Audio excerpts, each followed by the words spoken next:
Morning reporter തുടരുകയാണ്. Classical നൃത്ത ഇനങ്ങളുടെ പിന്നണി രംഗത്ത് വർഷങ്ങളായി പ്രവർത്തിക്കുന്ന ദമ്പതിമാരാണ് ഇന്ന് മോർണിംഗ് റിപ്പോർട്ടറിൽ അതിഥികളായി ഹരികൃഷ്ണനും ഷാനി ഹരികൃഷ്ണനും. അവരുടെ വിശേഷങ്ങളിലേക്കും പാട്ടുകളിലേക്കും നമുക്ക് കടക്കാം. സ്വാഗതം രണ്ടുപേർക്കും മോർണിംഗ് റിപ്പോർട്ടറിലേക്ക്.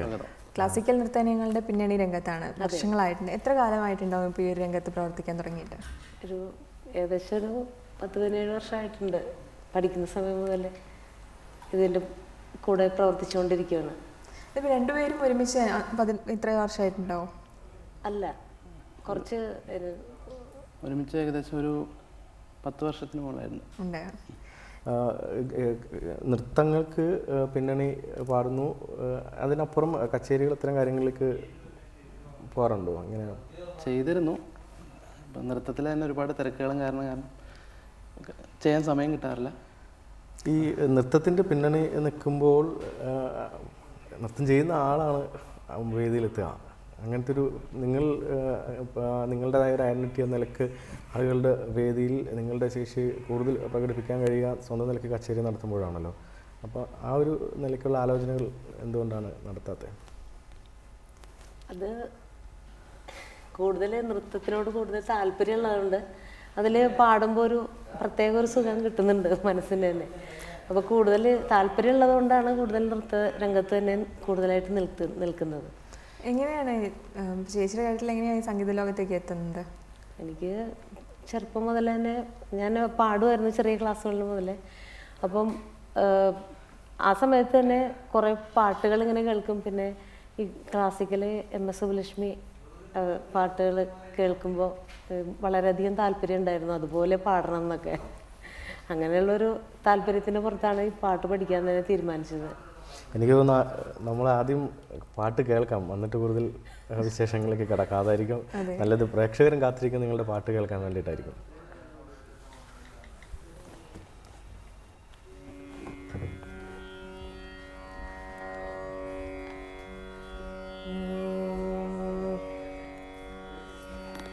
கண்ட நாள் முதலாய் காதல் பெருகுதடி, கண்ட நாள் முதலாய் காதல் பெருகுதடி, கண்ட நாள் முதலாய் காதல் பெருகுதடி, கண்ட நாள் முதலாய் காதல் பெருகுதடி, கையினில் வேல் பிடித்த கருணை சிவபாலனை கண்ட நாள் முதலாய் காதல் பெருகுதடி, கையினில் வேல் பிடித்த கருணை சிவபாலனை கண்ட நாள் முதலாய் காதல் பெருகுதடி.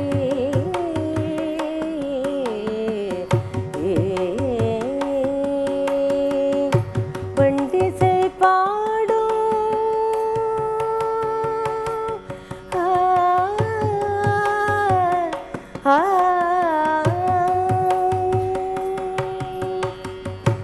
வண்டிசை பாடும் எழில் வசந்த பூங்காவில், வண்டிசை பாடும் எழில் வசந்த பூங்காவில் வந்த சுகம் தந்த கந்தனேய காந்தனை கண்ட நாள் முதலாய் காதல் பெருகுதடி, கையினில் வேல் பிடித்த கருணை சிவபாலனை கண்ட நாள் முதலாய் காதல் பெருகுதடி.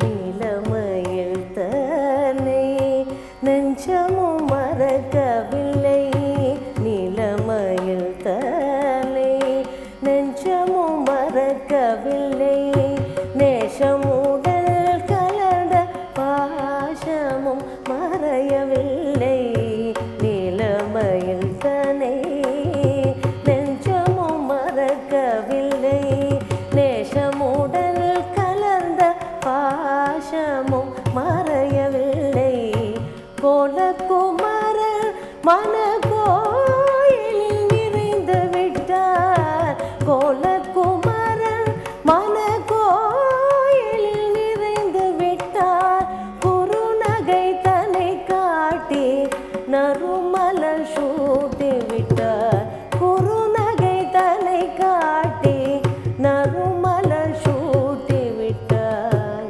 கண்ட நாள் முதலாய் காதல் பெருகுதடி கையினில் வேல் பிடித்த கருணை சிவபாலனை கண்ட நாள் முதலாய் காதல் பெருகுதடி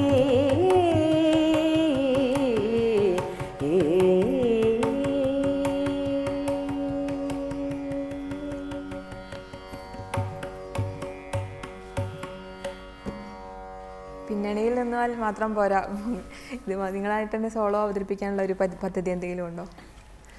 ആഗ്രഹമുണ്ട് അങ്ങനെ. ഇത്തരത്തിൽ എന്തെങ്കിലും അങ്ങനെ ഒരു ചെയ്യണം എന്ന് നേരത്തെ വിചാരിച്ചിരുന്നത്? ഇപ്പോൾ തുടർച്ച ഇപ്പോൾ ഇത്രയും വർഷമായി ഈ ഒരു പിന്നണിയിലായിട്ട്, പിന്നെ എന്തുകൊണ്ടാണ് ഇത്രയും ഒരു സമയം എടുത്തിട്ടും അതുകൊണ്ട് മുന്നോട്ട് വരാത്തത്? നേരത്തെ പറഞ്ഞ പോലെ തിരക്കിൻ്റെ ഒരു തിരക്കുകളുണ്ട്. ഡാൻസിനൊക്കെ പറയുമ്പോഴൊരു ബുദ്ധിമുട്ട് എന്താ വെച്ചാൽ, ബുദ്ധിമുട്ടല്ല, റിഹേഴ്സൽസ് എപ്പോഴും ആവശ്യമാണ്. അപ്പോൾ ഒരു പ്രോഗ്രാം നമ്മൾ കമ്മിറ്റ് ചെയ്താൽ തന്നെ ചിലപ്പോൾ 2 റിഹേഴ്സൽ 3 ചിലപ്പോൾ 6 റിഹേഴ്സലുകൾ വരെ ചെയ്യേണ്ട അവസരങ്ങളുണ്ടായിട്ടുണ്ട്. അപ്പോൾ പ്രോഗ്രാംസ് കേൾക്കുമ്പോൾ നമ്മൾ ഇത്രയും ദിവസം അതിന് വേണ്ടി മാറ്റി വെക്കേണ്ടി വരാറുണ്ട്. അപ്പോൾ സാധാരണ ഒരു കച്ചേരി ഒക്കെയാണെങ്കിൽ നമ്മൾ പ്രാക്ടീസ് വേണം, പക്ഷേ റിഹേഴ്സൽസിന് വേണ്ടിയ സമയം നമുക്ക് ചിലവാക്കേണ്ടി വരാറില്ല. ഡാൻസിന് ഏതൊക്കെ നൃത്തനങ്ങൾക്കാണ് നിങ്ങൾ ചെയ്യാറുള്ളത്? ഭരതനാട്യം, മോഹിനിയാട്ടം, കുച്ചിപ്പുടി. ഇപ്പോഴും വ്യാപകമായി തന്നെ ലൈവായി പിന്നണി ഉണ്ടാവാറുണ്ട് പലപ്പോഴും. CD ഇത്തരം കാര്യങ്ങളിലേക്ക് ഞങ്ങളുടെ എല്ലാ പ്രോഗ്രാമുകളും ലൈവ് തന്നെയാണ്. പിന്നെ യൂത്ത് ഫെസ്റ്റിവലിന് മാത്രം CD ആയിട്ടുള്ളൂ. ഇപ്പോൾ അത് CD റെക്കോർഡ് ചെയ്ത് കൊടുക്കുകയാണ് ചെയ്യാൻ പ്ലാൻ ചെയ്തിട്ട്. എത്ര വർഷമായിട്ട് സംഗീതം പഠിക്കുന്നു?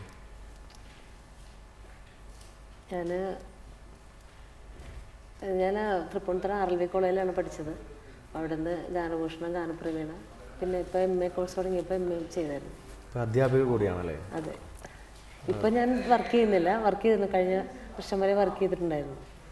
പിന്നെ ഒരു മോനുണ്ട്, ചെറിയ 4 വയസ്സായിട്ടുള്ളൂ. അപ്പോൾ മോനെയും കൂടെ നോക്കാൻ വേണ്ടി പിന്നെ മൊത്തം തിരക്കുകളാകുമ്പോൾ ഇപ്പോൾ രാവിലെ കോളേജിൽ പോവുകയാണെങ്കിൽ പിന്നെ വൈകിട്ട് വരുമ്പോൾ ഞങ്ങൾ പ്രോഗ്രാമിന് പോകും. അപ്പോൾ കുട്ടിയായിട്ടുള്ള അധികം അങ്ങോട്ട് അവൻ്റെ കൂടെ ഇരിക്കാനൊന്നും പറ്റുന്നില്ല. അപ്പോൾ അത് കാരണം പകല് റെസ്റ്റ് ചെയ്യാം, വൈകിട്ട് പ്രോഗ്രാമിന് പോകാം എന്നുള്ള ഒരു തീരുമാനത്തിലാണ് ഇപ്പോൾ അങ്ങനെ ഇരിക്കുന്നത്.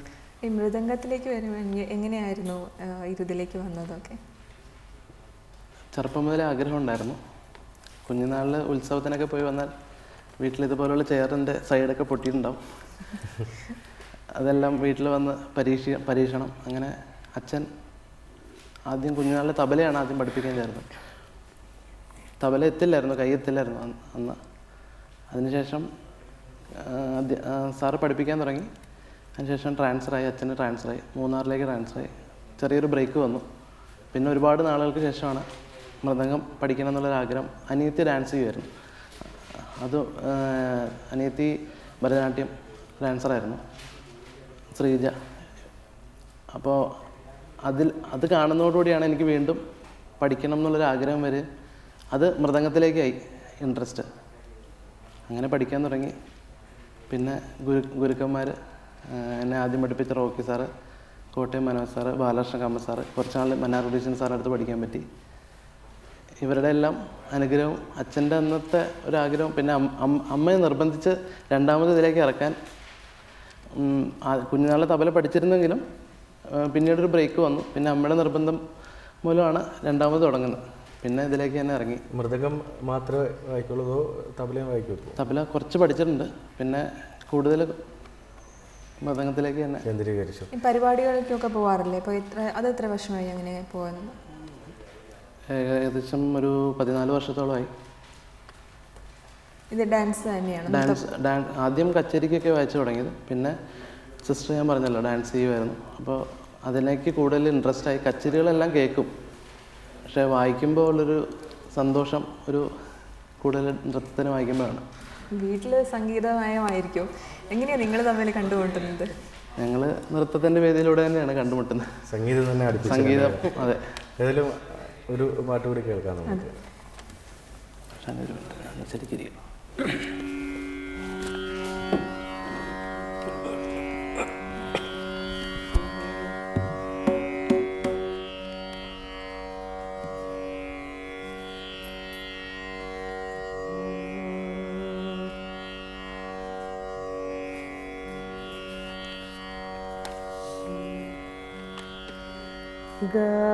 ഗാനമൂർത്തേ ഗാനമൂർത്തേ വേണുഗാനമൂർത്തേ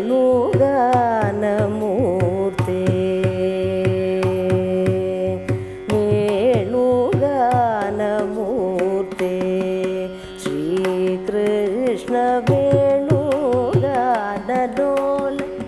ത്രിഭുവന പാല പാഹി ഗാനമൂർത്തേ ശ്രീകൃഷ്ണ വേണുഗാനലോല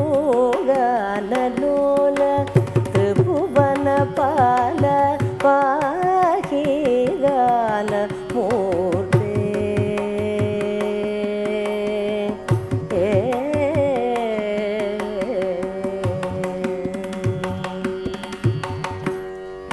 മണിനി മണി ശ്രീ രുക്മിണി മണിനി മണി ശ്രീ രുക്മിണി മണിനി മണി ശ്രീ രുക്മിണി മണിനി മണി ശ്രീ രുക്മിണി മനസബര മര ജനകരുവ്യ മനസബഹര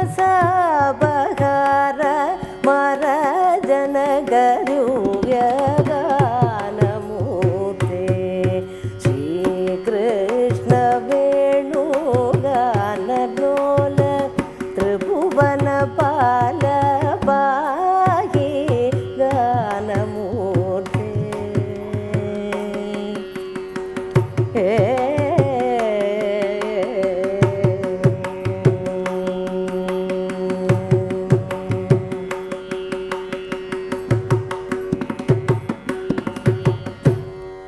നവനീത ചോര നന്ദ സത്കിശോര നവനീത ചോര നന്ദ സത്കിശോര നരമിത്രധീര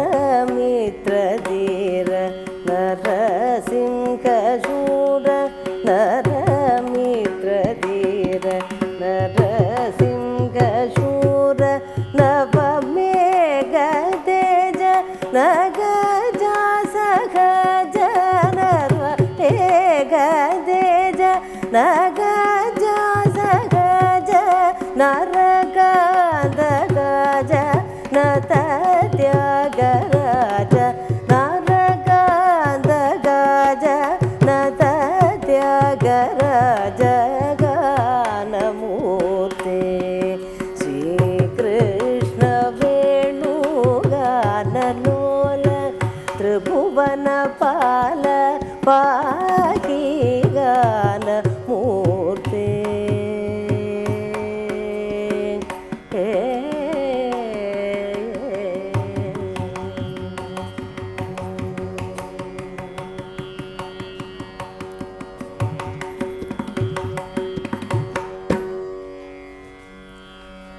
ഇപ്പോഴൊക്കെ സംഗീതം പഠിക്കുമ്പോൾ കുട്ടികളൊക്കെ കൂടുതലായിട്ടും ശ്രദ്ധിക്കുന്നത് ഈ റിയാലിറ്റി ഷോയിൽ പങ്കെടുക്കുക, സിനിമയിൽ പങ്കെടുക്കുക, അങ്ങനത്തെ അത്തരത്തിലുള്ള ഒരു ഉദ്ദേശങ്ങളൊക്കെ ആയിരിക്കും പ്രധാനമായിട്ടുണ്ടാവുക. ഈ കർണാടക സംഗീതത്തിലേക്ക് എത്തുമ്പോൾ എങ്ങനെയാണ് ഒരു എന്തൊക്കെ ലക്ഷ്യം എന്തായിരുന്നു? അത് പ്രത്യേകമായിട്ട് ഒരു കർണാടക സംഗീതം പഠിക്കുക എന്നത് മാത്രമായിരുന്നു ലക്ഷ്യം, അതോ അത്തരത്തിൽ വേറെ എന്തെങ്കിലും ഇങ്ങനെ പരിപാടികൾ പങ്കെടുക്കുക അല്ലാതെ എന്തെങ്കിലും അങ്ങനെ എന്തെങ്കിലും ഒരു ഇല്ല, അങ്ങനെയൊന്നും ഒരിക്കലും ചിന്തിച്ചിട്ടില്ല. കർണാടക സംഗീതം പഠിക്കുക എന്നുള്ളതായിരുന്നു. അത് വളരെയധികം എന്തോ മറ്റുള്ള സിനിമ പാട്ടുകളെ അത്ര അങ്ങോട്ട് എനിക്ക് ആകർഷണം ഉണ്ടായിട്ടില്ല. ഈ കർണാടക സംഗീതമായിരുന്നു ഏറ്റവും കൂടുതൽ എനിക്ക് താല്പര്യം. എനിക്ക് എന്തോ എനിക്കറിയില്ല, അത് ആ പാട്ടുകൾ ഇങ്ങനെ എം എസ് സുബ്ബലക്ഷ്മിയുടെ പാട്ടുകൾ കേൾക്കുമ്പോൾ എന്തോ ഒരു പ്രത്യേക സുഖം, മനസ്സിന് എപ്പോഴും ഒരു സന്തോഷം അങ്ങനെ കൂടുതൽ അത് തന്നെ പഠിക്കണം എന്നുള്ള ഒരു ആഗ്രഹമൊക്കെ ആയിട്ട് അങ്ങനെയാണ് ഞാനത് പഠിക്കാൻ തുടങ്ങിയത്. ഈ പുതുതലമുറയ്ക്ക് പഠിച്ചതൊക്കെ പകർന്നു നൽകണമല്ലോ. നേരത്തെ പറഞ്ഞു അധ്യാപിക ആയിരുന്നു, ഇപ്പോൾ ഇല്ല. എങ്കിലും ശിഷ്യരുണ്ടോ ഇപ്പോൾ? ചിലപ്പോൾ വീട്ടിലൊക്കെ വന്ന് പഠിക്കുന്ന. ഇപ്പോഴും ഞാൻ ക്ലാസ് ഒന്നും എടുക്കുന്നില്ല. നേരത്തെ എടുത്തിട്ടുണ്ടായിരുന്നു. ഒരുപാട് ഇൻസ്റ്റിറ്റ്യൂട്ടിലൊക്കെ ഒരുപാട് കുട്ടികളെ പഠിപ്പിച്ചിട്ടുണ്ട്. പിന്നെ ഞാൻ ഏറ്റവും ആദ്യം ഒരു സ്കൂളിലാണ് വർക്ക് ചെയ്തത് 2 വർഷം. അത് കഴിഞ്ഞിട്ടാണ് കാലടി യൂണിവേഴ്സിറ്റിയിൽ വർക്ക് ചെയ്തത് കുറേ നാൾ. അത് നൃത്ത സംഗീതത്തിന് വേണ്ടി തന്നെയായിരുന്നു. അവിടെ ഡാൻസിന് അക്കമ്പനി ചെയ്യാനായിരുന്നു അവിടെ വർക്ക് ചെയ്തുകൊണ്ടിരുന്നത്. പിന്നെ RLV കോളേജിലാണെങ്കിലും ആദ്യത്തെ വർഷം ഡാൻസിലും പിന്നെ വർഷം വോക്കലിലും ആയിരുന്നു. മൃദംഗത്തിൽ ശിഷ്യരുണ്ടോ?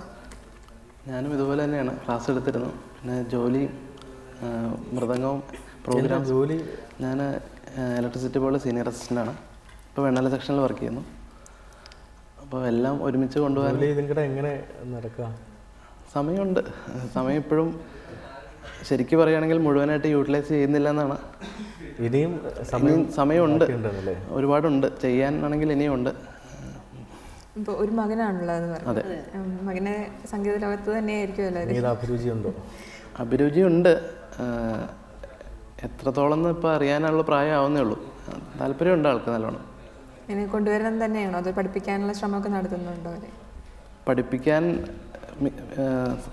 മാതാപിതാക്കൾക്ക് കുട്ടികളെ പഠിപ്പിക്കൽ എപ്പോഴും ബുദ്ധിമുട്ടായിരിക്കും. അവനെപ്പോഴും ആഗ്രഹമുണ്ട്, താല്പര്യമുണ്ടെങ്കിൽ തീർച്ചയായും എല്ലാ സഹായങ്ങളും ചെയ്തു കൊടുക്കണം.